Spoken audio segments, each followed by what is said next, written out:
বাংলাদেশি গ্রেফতার। হাঁসখালিতে গ্রেফতার এক বাংলাদেশি গ্রেফতার বরিশালের বাসিন্দা মিরাজ শেখ। বৈধ নথি না থাকায় গ্রেফতার করা হয়েছে এই বাংলাদেশিকে। পুলিশের জালে এক দালালও। কোন রকমের কোনো বৈধ কাগজপত্র ছিল না এবং সবথেকে বড় বিষয় যে পুলিশের হাতে শুধুমাত্র এই বাংলাদেশি অনুপ্রবেশকারী যে গ্রেফতার হয়েছে তা না, একই সঙ্গে গ্রেফতার করা হয়েছে এক দালালকেও। নদিয়ায় বাংলাদেশি গ্রেফতার, হাঁসখালিতে গ্রেফতার এক বাংলাদেশি গ্রেফতার বরিশালের বাসিন্দা। বাংলাদেশি বরিশালের বাসিন্দা মিরাজ শেখ এবং তার কাছে কোনো বৈধ কোনো নথি কোনো কাগজপত্র ছিল না, যে কারণে তাকে গ্রেফতার করা হয় এবং একই সঙ্গে পুলিশের জালে আরও এক দালালও।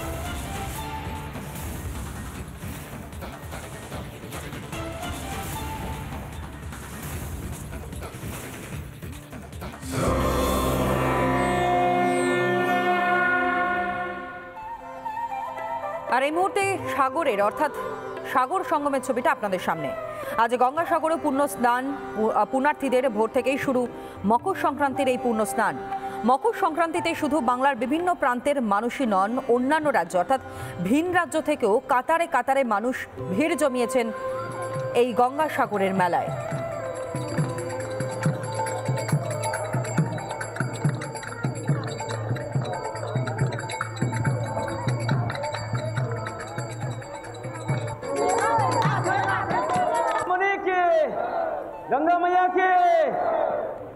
নাম সংকীর্তনের মধ্য দিয়েই আজকের এই পূর্ণ লগ্নকে স্মরণ করার দিন এবং একই সঙ্গে পৌঁছে গিয়েছেন সাগর সঙ্গমে বহু দূর দূরান্ত থেকে আসা পুণ্যার্থীরা। সাগরের জলে ডুব দিয়েই পূর্ণ লাভ করতে চান পুণ্যার্থীরা। পৌষ পার্বণ উপলক্ষে বহু সাধু সন্তের সমাগম এই কপিলমুনির আশ্রমে। পৌষ সংক্রান্তিকে কেন্দ্র করে গোটা গঙ্গাসাগর হয়ে উঠেছে এক মিলন ক্ষেত্র।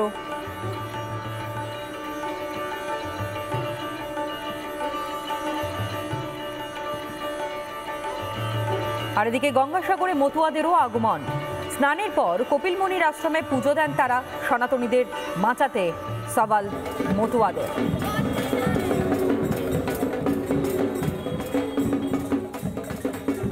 গঙ্গাসাগর যেন সকল ধর্মের মানুষদের পূর্ণক্ষেত্র। সাধু মহারাজ প্রচুর মানুষ এখানে আসছে এবং আমার পেছনের ছবিটা দেখাবো।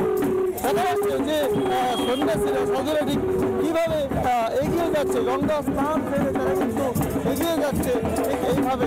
সাধু মহারাজদের সেই ছবি কিন্তু গ্রাউন্ড জিরো থেকে এক্সক্লুসিভলি তুলে ধরেছি আমরা।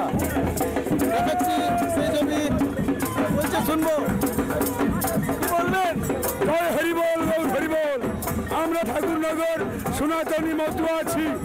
ঠাকুর বাড়ি আমাদের যে জাহাজ মন্ত্রী সুব্রত ঠাকুর, তিনি জাগিয়েছেন তাঁর নির্দেশে সারা বিশ্বে মতুয়ারা জাগিয়ে উঠছে এবং সনাতনীদের পক্ষে দাঁড়ায় আমাদের সরকার। আমরা চাই আমাদের সরকার জাগিয়ে উঠুক, আমাদের সরকারের জাগিয়ে ওঠা দরকার। স্বয়ং নরেন্দ্র মোদী, উনি দেবতা আছেন, উনি স্বয়ং ভগবান আছেন।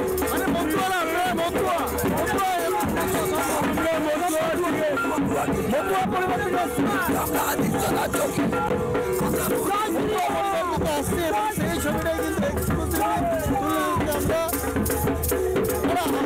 উন্নত এখানে চোখে পড়ছে, এখানে কিন্তু একটা উন্নত চোখে পড়ছে। সেই ছবি কিন্তু আমার চোখে পড়ছে। তারা কপিলমুনির আশ্রমে যাবেন পুজো দেওয়ার জন্য। কপিলমুনির আশ্রমে সবে মাত্র কিন্তু তারা গঙ্গা স্নান যাচ্ছে এবং সেই উন্মাদনা চোখে পড়ছে কপিলমুনি আশ্রমের সামনের দিকে। আমার ক্যামেরা পার্সন মৃন্ময় সেই ছবিটা কিন্তু তুলে ধরছে।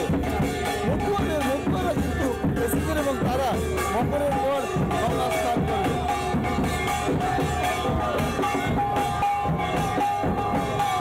এই ছবি এক্সক্লুসিভলি তুলে ধরছি আমরা এবং কপিলমুনি আশ্রমে দিকে যাচ্ছেন মতুয়া পরিবারের সদস্যরা।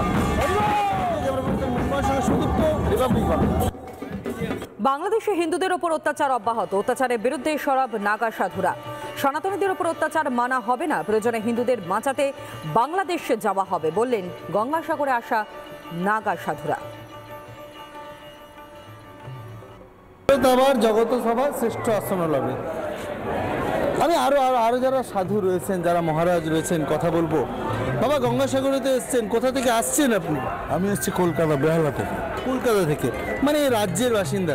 তো যেরকমভাবে বাংলাদেশে হিন্দুরা মার খাচ্ছে, রিপীড়িত হচ্ছে, কি বলবেন আপনাদের সাধু সন্তরা? না, আমরা সনাতন ধর্ম মানুষ, আমরা হিন্দু বাঙালি, আমরা সব সময় চাইবো আমাদের সব সনাতন সবাই যেন আমরা একসাথে ভালোভাবে থাকি এবং প্রতিবাদ করতে পারি এর বিরুদ্ধে, যাতে করে আমাদেরকে এরকম আলাদা না করে দিতে পারে।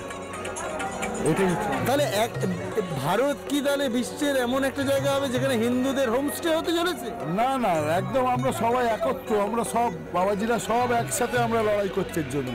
আমরা বাংলাদেশেও দরকার হলে প্রয়োজনে এত সব সাধুরা মিলে আমরা যাব সেখানেও প্রতিরোধ গড়ে তোলা হবে? অবশ্যই অবশ্যই প্রতিবাদ গড়ে তোলা হবে। মানে হিন্দুদের দমিয়ে রাখা যায়নি, যাবে না, যাবে না, কোনো দিন যাবে না। হিন্দুরা সনাতন সারা মানে আজ বহু বছর ধরেই চলে আসছে, সেহেতু এদেরকে কেউ দমিয়ে রাখতে পারেনি আর কোনোদিন পারবেও না। বাবা, আপনি তো বড় দাবি করছেন প্রয়োজনে সমস্ত সাধুরা বাংলাদেশে যাবে। অবশ্যই আমরা দরকার হলে যাব। আমরা ভারত সরকারের কাছে দাবি রাখবো যে বিরুদ্ধে প্রতিবাদ করার জন্য আমাদেরকে সুযোগ করে দিন, আমরাও প্রতিবাদ করব। প্রয়োজনে সাধুরা যাবে বাংলাদেশ, প্রয়োজনে হিন্দু সনাতনীদের রক্ষা করতে বাংলাদেশ যাবে সাধুরা। গঙ্গাসাগর থেকে বড় কথা বলছেন সাধু মহারাজ। আমি তিনি কিন্তু খুব বড় দাবি করলেন, প্রয়োজনে বাংলাদেশ যাবেন। আমার সাথে আছেন এক নাগা বাবা। কোথা থেকে এসছেন আপনি? কাহা সে আয়ে হ্যাঁ? आप त्रिवेणी से आए हैं। त्रिवेणी से आए हैं। महाराज एक बात बताइए, ये जो बांग्लादेश पर हिंदू लोगों के ऊपर इतना अत्याचार हो रहा है, क्या कहेंगे इसके ऊपर? क्या विचार है आपका? वो बांग्लादेश मेरा है, बांग्लादेश मेरा है। वो हिंदू को अत्याचार कर रहा है, वो ठीक नहीं कर रहा है, वो नहीं समझ रहा है जो क्या कर रहा है उन लोग। बांग्लादेश मेरा है, मेरा है, भारत का है।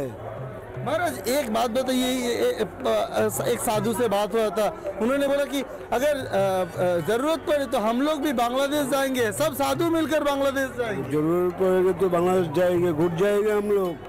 প্রয়োজনে বাংলাদেশ যাবে সাধুরা। আর যে অত্যাচার হচ্ছে, যে অন্যায় হচ্ছে, যে অবিচার হচ্ছে, জিহাদিরা যেভাবে বাংলাদেশে হিন্দুদের উপর অত্যাচার করছে তার জবাব দেবে, এইটাই কিন্তু দাবি করছে গঙ্গাসাগরে আসা নাগা সাধুরা। গঙ্গাসাগর থেকে ক্যামেরা পার্সন মৃন্ময়ের সঙ্গে সুদীপ্ত, রিপাবলিক বাংলা। নানা ধরনের কন্টেন্ট দেখার জন্য লাইক করুন, শেয়ার করুন আমাদের ফেসবুক পেজ, সাবস্ক্রাইব করুন আমাদের ইউটিউব চ্যানেল। পাশাপাশি অন্যান্য ব্রেকিং নিউজের জন্য অবশ্যই চোখ রাখুন রিপাবলিক বাংলায়।